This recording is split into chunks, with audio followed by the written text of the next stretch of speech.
स्वागत है आपको अपने YouTube channel Eklavya study point में। मेरा नाम है सत्येंद्र प्रताप और आज की इस वीडियो में हम बात करेंगे क्लास 12th की हिस्ट्री, इंपॉर्टेंट क्वेश्चन और टर्म 1 की तैयारी कर रहे हैं हम। यहाँ पे एपिसोड है हमारा 6। ध्यान से आपको सारी वीडियो देखनी है। आप मुझे फॉलो कर सकते हैं इंस्टाग्राम पे, एकलव्य स्टडी पॉइंट, ये मेरा यूजर नेम है और मेरा नाम है सत्येंद्र प्रताप। चलिए शुरू करते हैं क्वेश्चन को। सबसे पहला क्वेश्चन आपके सामने है कि जगन्नाथ का शाब्दिक अर्थ है क्या है। ठीक है, ऑप्शन में है संपूर्ण विश्व का स्वामी, या विश्व गुरु, या संपूर्ण ब्रह्मांड का अधिकार, या फिर इनमें से कोई नहीं। तो देखिए, जगन्नाथ का शाब्दिक अर्थ की अगर हम बात करें तो वो होता है संपूर्ण विश्व का स्वामी। ऑप्शन ए जो है आपका वो ठीक हो जाएगा। और आपको याद रखना है, आई थिंक ये पेपर में रिपीट क्वेश्चन है, ठीक है, प्रीवियस ईयर में आया हुआ क्वेश्चन है। और एक ये आपको पता है 1 नंबर का क्वेश्चन आता है आपका इमेज वाला। आपके सामने कोई इमेज दे दी जाएगी और आपसे यही पूछ लिया जाएगा कि बताइए ये किससे संबंधित है, ये कौन सी इमेज है। उस पिक्चर को आपको बहुत ध्यान से देखना होगा। तो आप अभी से प्रैक्टिस करते हुए चलोगे, मैं आपको हर वीडियो में इमेज दूंगा, आप उन्हें ध्यान से देखोगे तो आपके पेपर में आएगा तो आप आराम से कर पाओगे। ठीक है, तो देखिए ये आपके सामने इमेज है। इसमें देखो एक राइट में है और एक लेफ्ट में है। एक राइट इमेज और एक लेफ्ट, और बीच में एक मीडियम मध्य में आप कह लो ये वाली। तो पूछा जा सकता है कि ये कौन है। तो भाई राइट में जो है ये भगवान जगन्नाथ है। ठीक है, राइट में जो है वो कौन है, भगवान जगन्नाथ। और मध्य में उनकी बहन सुभद्रा। और ये जो लेफ्ट साइड में बात करें तो ये इनके भाई हैं बलराम। तो ये इमेज आपको बिल्कुल याद रखनी है। 1 नंबर में क्वेश्चन पूछा जा सकता है 1 मार्क्स में। और आप इस बार तो ये फायदा आपके सामने कि एमसीक्यू है, तो आपको पहले से ही वहां पे ऑप्शन में नाम लिखे मिलेंगे। आपको बस पता करना है कि भाई पहचानना है कि कौन सा वाला हो सकता है। ठीक है, तो आपको ये पता होना चाहिए, राइट में भगवान जगन्नाथ, लेफ्ट में उनके भाई बलराम और मध्य में उनकी बहन सुभद्रा। ठीक है,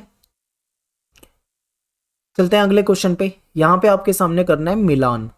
ध्यान से देखना आपको, इधर लिखा हुआ है तांत्रिक, सगुण, निर्गुण, अलवार, नैनार। इनको इधर जो आपके सामने दे रखा है इससे मैच करना है। जो तांत्रिक पूजा पद्धति है उसको कहा जाता है, देवी की जो आराधना होती है उसको कहा जाता है तांत्रिक पद्धति। ठीक है, तो इसको हम मैच कर देते हैं। शगुन जो होते हैं, जो शगुन पद्धति होती है उसमें क्या होता है, मूर्त रूप में पूजा होती है। जैसे भगवान की आप मूर्तियां देखते हो, शिव भगवान, विष्णु, या जिनकी भी मूर्त रूप में पूजा हो। ठीक है, और निर्गुण की बात करें तो यहाँ पे निराकार रूप में होती है, अमूर्त रूप में, निराकार, अदृश्य, इस तरीके से। अलवार जो संत थे ये भगवान विष्णु के भक्त थे। ठीक है, ये आपको पता होना चाहिए। नैनार जो थे संत, ये भगवान शिव के भक्त थे। तो इस तरीके से आपको इनको मैच करना था। ठीक है, और चलते हैं अगले क्वेश्चन पे। किन संतों का मुख्य काव्य संकलन नल ईरा दिव्य प्रबंधनम तमिल वेद के रूप में, ठीक है, तमिल वेद के रूप में, यहाँ पे 2 बार टाइप हो गया रूप में, माफी चाहता हूँ इसके लिए। अब देखो, तमिल वेद के रूप में जाना जाता है। तो देखिए ये क्वेश्चन बहुत इंपॉर्टेंट है क्योंकि ये पेपर में बहुत ज्यादा पूछा जाता है। आपको पता होगा जो अलवार संत थे, नैनार संत थे, इनकी जो रचनाएं हैं तमिल भाषा में लिखी गई है क्योंकि ये साउथ के थे, दक्षिण भारत से थे।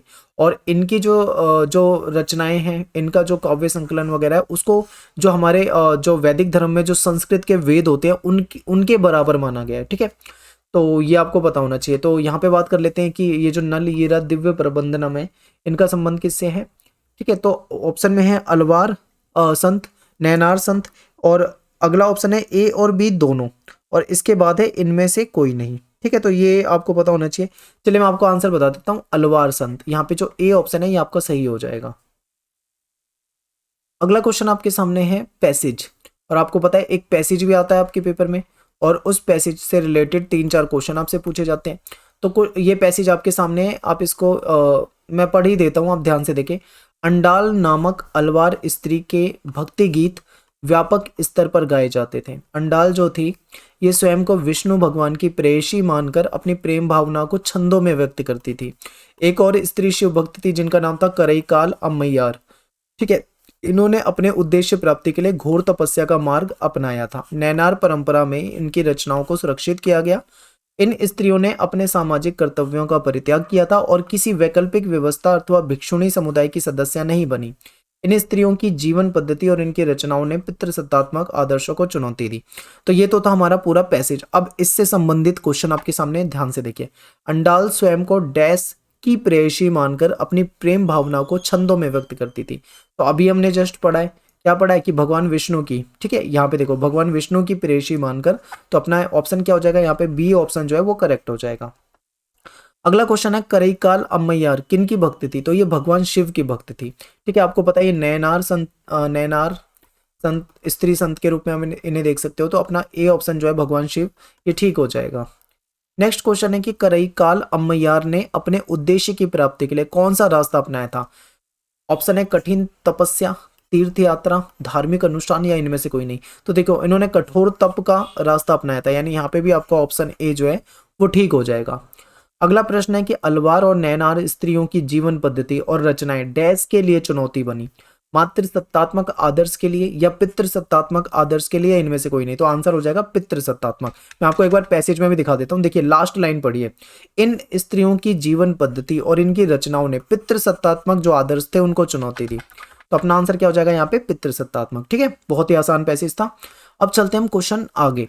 अब देखिए ये क्वेश्चन आपके सामने, इसका ना आपको आंसर जो है आपको मुझे बताना है कमेंट बॉक्स में। कमेंट में आपको इसका आंसर बताना है और आपको अपना नेम लिखना है। उसके बाद जो भी इसका आंसर होगा आप वो लिख सकते हैं। बाकी मैं इसका आंसर डिस्क्रिप्शन में भी लिख दूंगा, अगर आपको किसी को समझ नहीं आता तो आप डिस्क्रिप्शन से देख सकते हैं, लेकिन कोशिश करें कि डिस्क्रिप्शन से देख कर ना लिखें। डायरेक्ट आप किताब से ढूंढे पढ़ें, या आपको आता हो तो बहुत अच्छी बात है, आप डायरेक्ट लिख सकते हो। अगला क्वेश्चन आपके सामने देखिए, एक ये किसी का वचन है, किसी ने ये बात कही थी, तो वो पूछा गया कि ये वचन किसके द्वारा रचित है। तो इसको हम पढ़ते हैं। जब वे एक पत्थर से बने सर्प को देखते हैं तो उस पर दूध चढ़ाते हैं, यदि असली सांप आ जाए तो कहते हैं मारो मारो। देवता के उस सेवक को जो भोजन परसने पर खा सकता है वे कहते हैं चले जाओ चले जाओ, किंतु ईश्वर की प्रतिमा को जो खा नहीं सकती वे व्यंजन परोसते हैं। तो ये किसका कथन है, किसके वचन है? ऑप्शन में है अलवार संत, ठीक है, नैनार संत, बासवन्ना, बासवन्ना द्वारा रचित है, या फिर इनमें से कोई नहीं। तो आंसर है इसका बासवन्ना द्वारा। इंपॉर्टेंट है बहुत ज्यादा, ऐसे ही क्वेश्चन भी आपके पेपर में आएंगे। ठीक है, जिस पैटर्न पे आपका पेपर आएगा वैसे ही क्वेश्चन आपको यहाँ पे करा रहा हूँ। आपका पैटर्न जो है चेंज हो गया है, टर्म 1 का आप अच्छे से जानते हैं।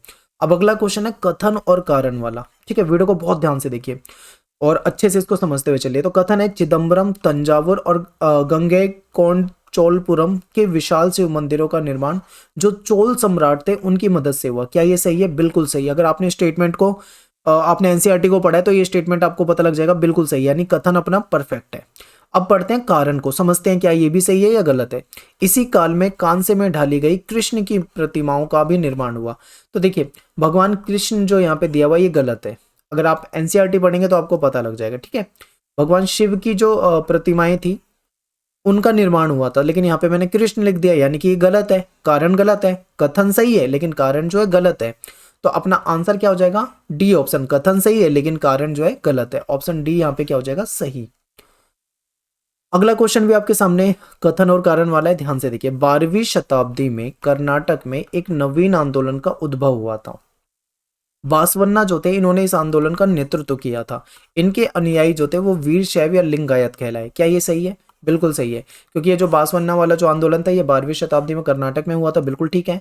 और नेतृत्व तो बासवन्ना ने किया था और इनके अनुयायी जो थे वो वीर शैव या लिंगायत कहलाते हैं। तो यानी कि कथन भी ठीक है, कारण भी ठीक है, और कारण जो इसको एक्सप्लेन भी कर रहा है। तो अपना आंसर क्या हो जाएगा? कथन और कारण दोनों सही है और कारण जो इसकी सही व्याख्या कर रहा है। ठीक है, अब चलते हैं नेक्स्ट पे। ये भी देखिए आपके सामने एक पिक्चर है, एक इमेज दे रखी है, इसको आपको देखना है और पहचानना है। तो ये भगवान शिव की प्रतिमा है, ठीक है, और नटराज के रूप में है। इंपॉर्टेंट है, पेपर में आता है। ठीक है, देखिए इमेज आपके एनसीईआरटी में कई सारी है, लेकिन उसमें से कुछ लिमिटेड इमेज हैं जो आपके पेपर में पूछी जाती है। तो जो बहुत इंपॉर्टेंट है, जो पूछी जाती है, प्रीवियस ईयर में पूछी गई है, वो सारी की सारी इमेज करा दूंगा, उसी में से रिपीट होएगा आपके पेपर में। ठीक है, तो आप इनको ध्यान से देखते हुए चलिए। आज का वीडियो यहाँ पे खत्म हो जाता है। आप हमारी ऐप को जरूर डाउनलोड कर लो, डेली क्विज का ऑप्शन है वहाँ पे, आप उसमें जाके टेस्ट देख सकते हैं। और सेकंड जो प्रैक्टिस सेट था हिस्ट्री का, वो भी हमने चैप्टर 2 जो है अपलोड करवा दिया है, आप उसे दे सकते हैं। ठीक है, और अगर आपको कहीं पे कोई टाइपिंग की मिस्टेक मिलती है तो आप उसे इंस्टाग्राम पे भेज दिया करें सिकेन सर को, क्योंकि सिकेन सर जो है वही चढ़ाते हैं। ठीक है, उसको तो वो एडिट कर देंगे। मिलते हैं आपसे नेक्स्ट वीडियो में। थैंक्स फॉर वॉचिंग सभी को। जय हिंद, जय भारत।